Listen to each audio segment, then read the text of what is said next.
Hi, everybody. I'm going to go ahead and share my screen really quick. So I have a brief PowerPoint presentation. So I'm going to talk about the do's and don'ts of taking your own headshot because so many people these days are, balling on a budget. We can't always afford to hire a professional photographer. So you might as well just DIY it. Why not? So hello from Denver. Again, my name is Amanda Piela. I'm a photographer based in Denver. I've been photographing or studying photography for the past 10 years or so. And I'm just more here just to provide some guidance more than anything else. I know taking your own headshot can sound really daunting, but it's really easy and it's really fun too, especially if you get some friends involved. This photo of me, I'll come back to it in a little bit as well. This is old. This is like 4 years old. It's before I even had glasses, but it is all natural light. So I will teach you how to get this aesthetic with your iPhone and natural light. So jumping right in, tip number 1, find awesome light. So let the light do the work for you. If it's a day when you're hoping to get your headshot done with a friend and the light is just not what you had hoped, then just choose another day. Go out to coffee instead and say, you know what, we're going to do our headshot on another day. The best times to take a photo, especially for a headshot where you're going to look the best, is in a time frame known as golden hour to photographers. Golden hour is early morning or late afternoon, or otherwise known as dusk or dawn. So this is when the light is gold and warm and soft, and it's really just hugging your face and hugging your body, and it just makes for just a gorgeous image of you. If you try to take your photo during high noon or any time like that when the sun is super harsh, odds are your photo is not going to turn out how you'd like. So both these photos that are right here in this slide, again, are natural light, early morning on the left, and then late afternoon on the right. And obviously take all these tips with a grain of salt because I am using a professional DSLR camera for all of these photos, except for the one at the end, which I will get back to when it comes to it. So these are 3 photos that are all taken using natural light. The one on the far left is going to be bright shade. So we are, again, in the full shade of a building, but it is bright high noon sun with the sun reflecting off a wall directly behind me onto his face. The one in the middle, that's going to be indirect inside light with bright light coming in, just diffused from the shades from the outside. So again, really bright light inside, pretty dim inside her studio, but again, we're using that window light to help frame her face. The photo on the far right, that's going to be direct late afternoon golden hour sun. So again, it is still pretty harsh light, but since it is golden hour, you can just see she just has this warm golden glow about her. So again, all 3 photos are all natural light, but they're all very, very different. So it just depends on what aesthetic you're going for your headshot, for your look. And you just go with that, whichever one you'd like. Before I get too far into light, does anybody have any questions regarding natural light? All right, I'm gonna go on.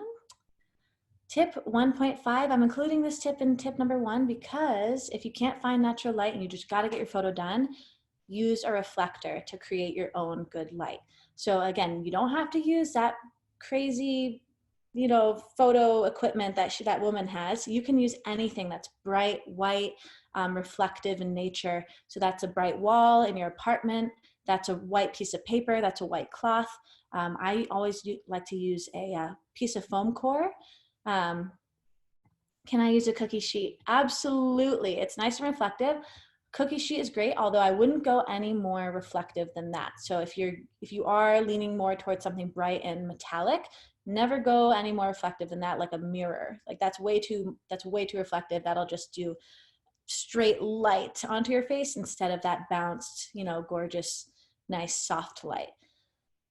So again, that pro tip if you're doing this on the cheap, find a piece of 3 feet by 5 foot foam core to use as a reflector. And since it is firm in nature, you can prop it up on something in case you're short on hands, to use to bounce that light onto your face. Okay, on to the next. So here's just an example that I took this morning. The photo on the left, again, no reflector. The light on the right of my face is coming in from the sun, the early morning sun. This is about, I would say 7:30 in the morning. The photo on the right, it's very, very subtle, but you can tell I'm holding up just a white piece of cloth. Half of that cloth is in the shade, half of that cloth is directly in the sun, and it's just framing the left side of my face to balance out the bright white on the right, right? Or the bright light on the right. Wow, so many rhymes. So not only is my hair more defined on the left, but you can see that my face is just more evenly lit. These photos were taken with an iPhone. Nothing fancy. Again, white piece of cloth and an iPhone and early morning light in my apartment. Nothing fancy, nothing expensive. And taking these photos, again, they don't look super professional, but that took about 3 minutes, or maybe even 2. Okay, moving on. So back to this photo. So again, this is a professional headshot taken with my professional DSLR, but 100% natural light. I'm using the sun behind me to light my hair. And then again, just a 3 feet by 5 feet foam core board to light, to bounce the sunlight off of that onto my face. And that's coming from below in front of me. So I set up this shot, and then I actually gave the camera to my boyfriend to take the photo for me.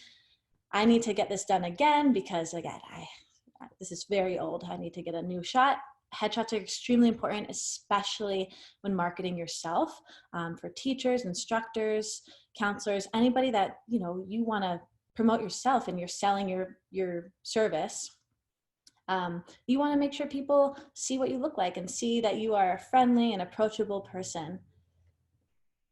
So tip number 2, find an inspiring and clean background. So again, you can see on the left, we're in the middle of the woods, in aspen trees in the fall, and then on the right, it's a very clean background, and a storm just happened to roll in during this photo shoot. Both of these photos, all natural light. Again, taken with my DSLR, but the tip remains the same, finding an inspiring clean background, because that's, along with the good light, will just help elevate the photo to just another level of professionalism. It doesn't have to be the middle of the woods or a stormy sky. It can be as simple as somewhere that's just inspiring for you, like a yoga studio or a bookstore or a coffee shop or any space. It can be as simple as your apartment, just somewhere where you feel inspired and comfortable and at ease, because in your photo, you want to reflect that, right? You want to bring that forward and show that, so that people, hire you and they want to work with you. All right, tip number 3, it takes 2 to tango. So this is a very awkward selfie of myself, obviously, that's a selfie, to show that selfies are weird. Nobody wants a photo, nobody wants a selfie, and nobody should use a selfie as their professional headshot, right? So find a partner, find a roommate, ask a friend to help you take your headshot. And you can even offer to do some sort of headshot exchange, like you take each other's headshots, make a day out of it, go grab coffee, go on a hike together, and bring your phones and some white foam core and just get it done together. It'll look so much better if it's not an actual selfie. Which brings me on to tip 3.5. So have someone else take the selfie. When I say this, it means set your phone up as if you're going to take a selfie of yourself, right? And then hand your phone directly to your partner or friend or whoever's going to help you with the photo shoot on selfie mode, so that you can see what you look like, you can see your background, you can see what's around you, right? And set up the photo. And then so they're essentially taking the photo blindly of you, but you're formatting it, right? You're directing the photo because you can see yourself.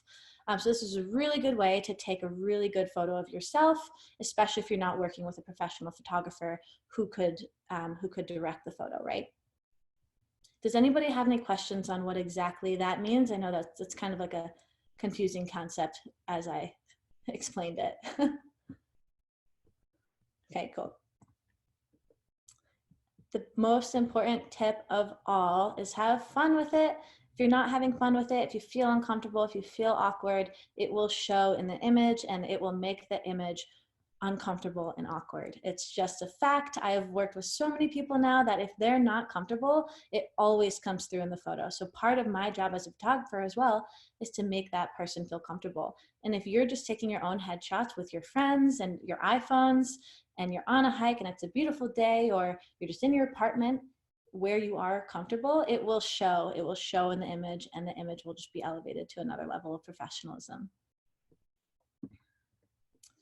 And then the proof is in the puddin. So this is a photo that was taken this morning by my boyfriend. It probably took 4 minutes, maybe even less. Again, good natural light. That's the early morning sun coming in on the right. It was about 7:30 in the morning. An inspiring location. It's where I'm sitting right now. It's my favorite spot in my apartment. This is my favorite plant, so I always feel comfortable next to Pablo, my favorite plant. Clean background, you can't go wrong with a plant or botanics or the woods or some sort of natural element as the background of any photo. You just can't go wrong. We used selfie mode, so again, I put his camera on selfie mode, his iPhone on selfie mode, and then I handed it to him so that I could then see how I looked, and then he was blindly taking the photo. For this one, we didn't use a little reflector. I didn't end up using that little white piece of cloth because we didn't need it. The early morning light just was so nice that we didn't need that to kind of round out the other side of my face. Side note, this photo is just a hair edited, which I will come back to in just a moment. Nothing fancy, I just edited it on my phone, but I'll come back to that. So again, and this photo isn't, it's nothing crazy special, but it shows what a headshot needs to show. It's a photo of my face. It's exactly what I look like. I didn't do anything crazy to it. No crazy tricks. Oh, and nothing expensive, right? So yeah, those are just the quick tips for taking your own headshot. Here's some takeaways. Good light, use a reflector if need be, or reflector or bounce. So that can be anything bright, white, reflective in nature. Find an inspiring, clean background because it'll just make the photo look so much better and more approachable for everybody, right? And you'll also look better, right? Ask for help, so find a friend to help you. Don't do it alone. Doing the timer and running back and forth to the timer does work, but it will take longer and you will get frustrated. And again, that will show in the photo. Have someone else use selfie mode on you. That's what I just said, of handing your phone on selfie mode to the person. So the person's taking it blindly and you're directing the image. And then obviously number 5, have fun. Always have fun, because if it's not fun, then why are you doing it, right? So that's my spiel on tips and tricks for headshot photography. Feel free to connect with me, follow me on Instagram, email me, whatever. I'm always available for guidance and advice. And then I am offering an exclusive Good Elephant Teacher discount for anybody that does try, to take their own headshot on their own. If it's for some reason it's not working out, or you just would rather have me do it, totally fine. I'm offering $150 portrait sessions from February to April. So if you book with me in any of those times from February to April, then we can get it done together. It can be a hike, it can be whatever you'd like. I'm here for you. Or also a special exclusive Good Elephant Teacher discount, free coffee date selfie session. So if you want to just meet up with me and get coffee together, and we bring our phones and we just have fun with our phones, I'm offering my services there as well. Totally free, except for just a cup of coffee or maybe some espresso, just to hang out and have fun. So now I'm opening up the floor for questions, comments, anything of that nature. I'm here to answer, so ask away.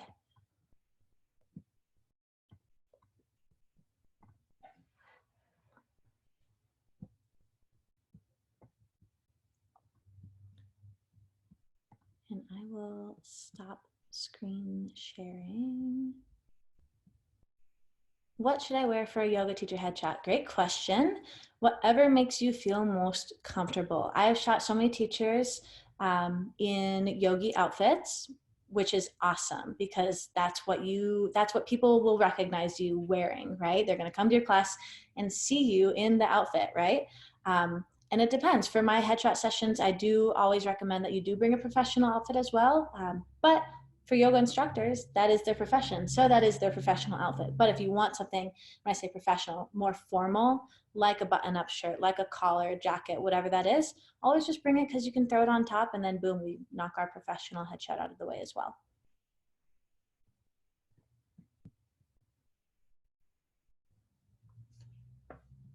So cool, well, that's all I have. Never thought to put on selfie mode with a partner, right? I know, it's so simple, but it works so well. That's exactly what I did this morning, and we banged it out in 2 to 4 minutes. Easy peasy. And then I'll go back to this. If anybody wants to connect with me, feel free. I'm always available for questions or advice.